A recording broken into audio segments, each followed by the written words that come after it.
Howdy. This is going to be a little different than my regular edited essay videos. This is going to be more of a rant video than an essay. I just feel like this is a topic I really wanted to address because I see so many people avoid it when they talk about why gaming has changed or gaming is different. You know, the typical talking points of, oh, it's because games are more expensive, because hardware has changed, technology, all these watered down talking points, at least in my opinion. And people avoid two of the big elephants in the room, which are the developers and gatekeeping. Now, you might be a little bit confused by the gatekeeping part, but I promise I'll get to that. But first, I'm going to go over the developers. I feel like most gamers don't understand the concept that the people who made some of your favorite games like Modern Warfare, Battlefield, Gears of War, Halo, Black Ops, sports games, whatever game, they don't work on these franchises anymore. What I mean by that is the teams who developed and produced something like Gears of War 1 did not produce Gears of War 4 or 5. Maybe some people have stayed, but overall, the majority of the team has changed. Now, some of you may say something like, oh, well, the company hasn't changed. They would still know how to make the game. Not really, because that's just not how individual people operate. I'll give you one of the most notorious cases of people going, oh, if only they'd make another game, Obsidian and Fallout New Vegas. You hear it all the time from people, oh, if only Bethesda let Obsidian make another Fallout New Vegas, they should make another one now. Well, I hate to be the bearer of bad news, but Obsidian's track record as of late is nothing to be proud of. This is a prime example of the company has stayed, but the people working there are different. The people who made New Vegas did not make Avowed or Outer Worlds 2. I can promise you that much. You see, when these franchises go through developer after developer, art designer after art designer, so on and so forth, you're fundamentally going to end up with a different game because it's not the same people who made the original series. Does that mean that it's always bad? No. For instance, people love Zelda Breath of the Wild, which that game's,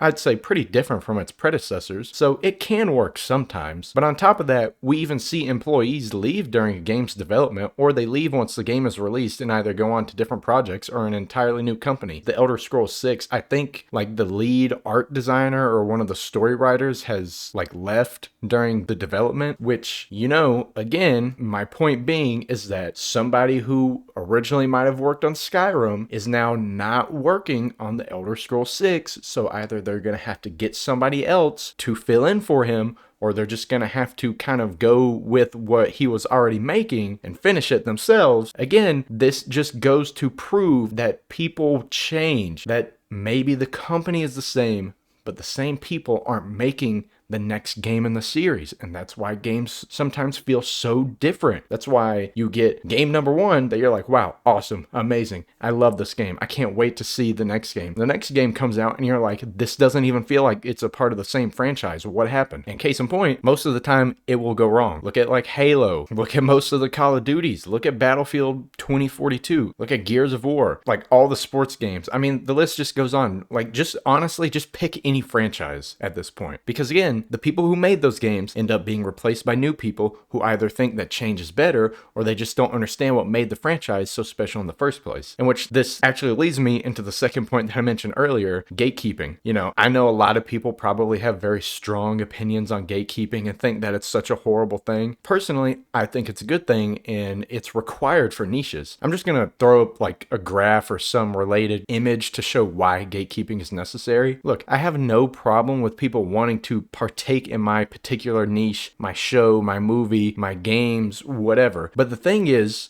you've got to respect the source material, the rules, the lore, all of that sort of stuff. You can't just come in and start changing things that weren't supposed to be changed. That's how these things, and more importantly, so many franchises just end up getting ruined. Gaming has become so mainstream, like extremely mainstream. It's so mainstream that basically anybody you talk to now plays video games. It's become like a talking point of meeting somebody. What games do you play? And yes, Candy Crush on the phone counts because it's still a video game. Look, I remember when I was growing up that you couldn't really tell people you played anything other than Call of Duty or like sports games. If you said something like, oh, I play Skyrim, people would be like, what the heck is a Skyrim? That's weird. Why would you be playing that game? That's for weirdos. Because if you played something that was more niche, like an RPG or a stealth game or something that wasn't so mainstream, you were weird. You were weird for playing that because it wasn't mainstream. It wasn't normal. It's kind of like how anime, if you guys are old enough to remember, anime used to be for freaks and weirdos, but now everybody watches it. Becoming so mainstream is a problem. I know you may be thinking like, but don't you want it to become more popular so you get more games and more content? To an extent, yes, I want it to become more popular and get more content. I want it to become more popular for people who care about the original content, like what it was originally supposed to be. I don't want it to become so mainstream to the point that people who don't care about what originally made the game so special or the movie or show or whatever come in. Because now when things become so mainstream, they have to be easily digestible for everyone. You lower the difficulty on games, the ease of access to the games becomes easier. Games are now being made in mind with the general public, aka people who I wouldn't really consider gamers, and that's why we get the same regurgitated slop every single year now from AAA developers. And when I'm saying the general public, if you've worked in service, you know exactly who I'm talking about. I'm talking about the people who will come up to you and look at the menu for 30 seconds and then they will turn to you and look you dead in the eyes and ask, can I see the menu, please?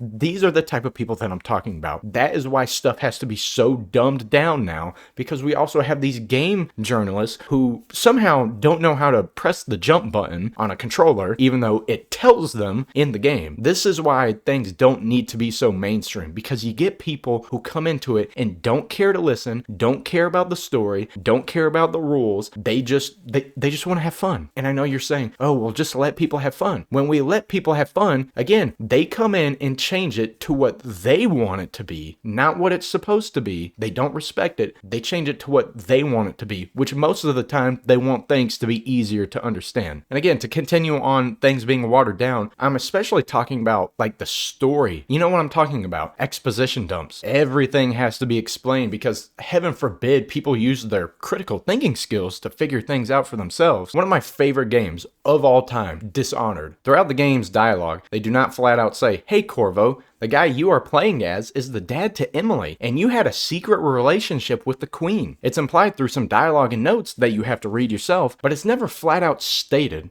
Until the second game, of course. But my point is that games used to treat their gamers with respect and understand that people can figure things out for themselves or even have legitimate theories based off of clues and hints that they find. But we don't get that anymore. If Dishonored came out today, I promise you from the first 5 minutes of the game, the characters would say something like, oh, Corvo, my secret lover and father to my daughter, we can never let anyone know. Okay, I'm gonna get assassinated now. And I don't know, add in some type of millennial humor quip as well. He's right behind me, isn't he? The once thriving and booming industry of AAA games that honestly never seemed like they could flop or could just release a title and it just automatically be a banger has actually started to suffer now. We've actually been seeing games just straight up flop and die. Of course, Concord, the most notorious one recently, and I honestly believe soon to be Highguard, because we all wanted another Battle Royale hero shooter. It's not like that was overdone years ago. And to add on to the Battle Royale, I'd say that was probably the pinnacle of mainstream gaming, because everyone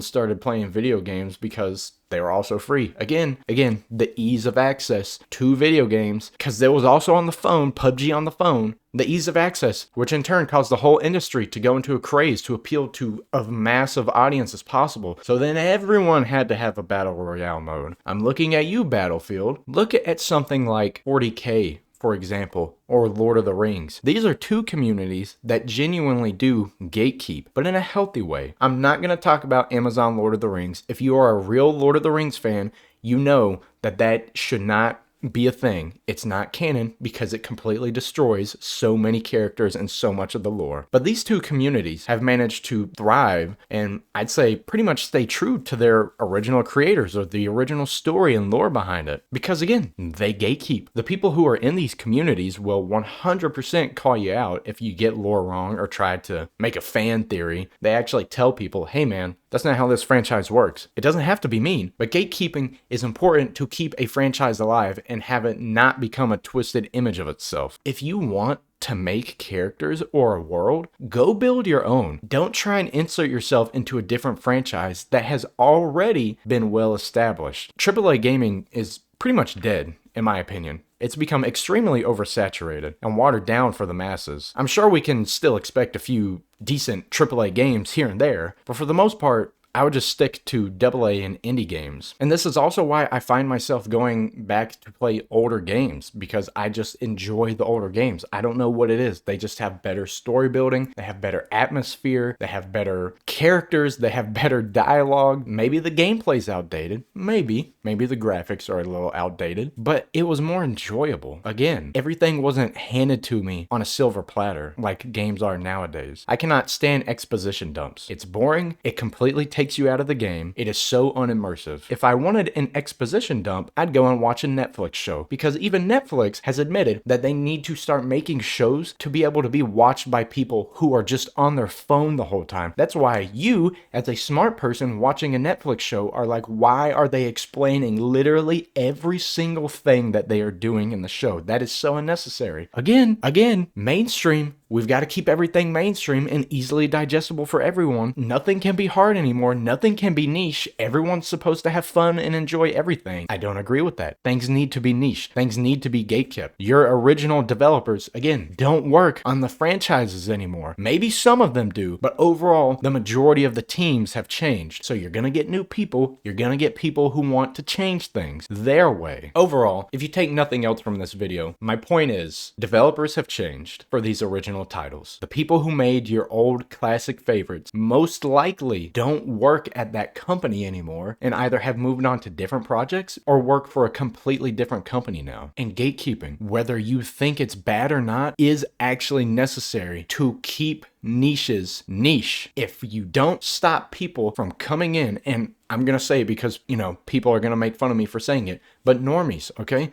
If you don't stop normies from coming in who do not care to understand your niche, it will no longer be a niche. It will become mainstream. The best example I can give you of that is you and your best friend have a joke, right? That only you two know. You two have this inside joke that is funny, but only because you two know how to say the joke. Friend number 3 that apparently nobody likes overhears you guys saying the joke, and he starts saying the joke to everyone. And then everyone else starts saying the joke, but it's not the same because they don't understand the inside joke part of it. They don't understand why it's funny, but they keep saying the joke. The joke loses all of its meaning. It's not funny anymore because now everybody says the joke. That's why gatekeeping is necessary. Keep it between the people who care. Keep it between the people who understand why a niche is a niche. Now, I'm sure people are probably going to disagree with me in the comments, even the developer part, saying that, oh, maybe we get more talent. I really disagree with that. I'd say we have a lot less talent than we used to have. And again, people are going to disagree with me on gatekeeping,